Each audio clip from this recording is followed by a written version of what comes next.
The Diocese of Harrisburg on Wednesday became the first Catholic diocese to seek bankruptcy protection in Pennsylvania, a state that led the nation in investigating sexual abuse by priests when it published a landmark report almost 2 years ago. While Pennsylvania law prevents victims of long-ago abuse from suing the alleged perpetrators, a recent appellate court decision has created a path for victims to sue their dioceses. An attorney for the Harrisburg Diocese said it has been the target of several lawsuits since that opinion, while adding he did not blame abuse victims for the diocese's financial instability. The diocese was in need of right-sizing, said the attorney, Matthew Haverstick of the Kleinberg law firm.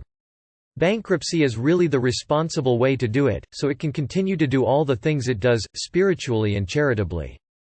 Since 2004, 20 Catholic dioceses in the United States have filed for bankruptcy protection, according to the website bishopaccountability.org, which tracks the Catholic Church's sexual abuse crisis.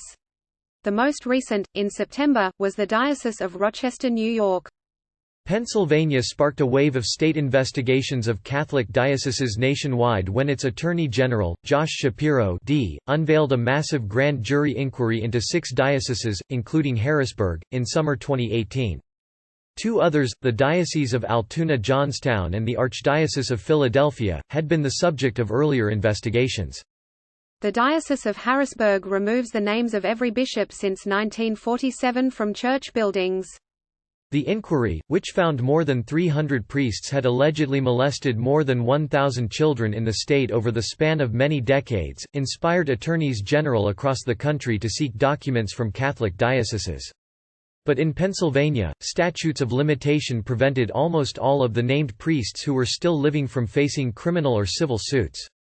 Shapiro and a host of activists have campaigned, so far without success, for Pennsylvania to change its statute on child sex crimes and to open a window for victims of prior abuse to sue their abusers, as neighboring New York and New Jersey and other states have done in recent years. Such a window potentially could lead to financially devastating lawsuits against Catholic dioceses, similar to the suits faced by the Boy Scouts of America, which filed for bankruptcy a day before the Harrisburg Diocese. Those proposals have not made it through the state legislature. The PA grand jury report inspired new laws nationwide. So why didn't it happen in Pennsylvania? But the state superior court recently found that victims in some circumstances can sue a diocese, even after the time in which they can legally sue the allegedly abusive priest has passed. Haverstick, who called the superior court's decision bad law, said the Harrisburg diocese has faced several lawsuits since that appellate decision. Any of those lawsuits by themselves could have been catastrophic. The combined liability could be an even bigger catastrophe, he said.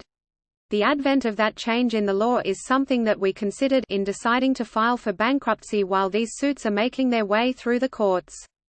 A bankruptcy proceeding would freeze those lawsuits, and compensation for victims would become part of the bankruptcy judgment.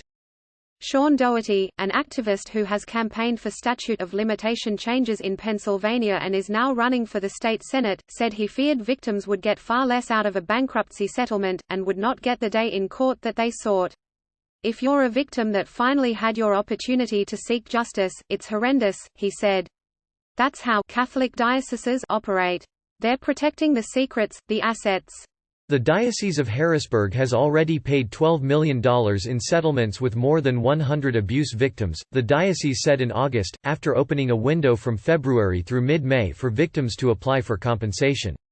The average settlement was $114,000.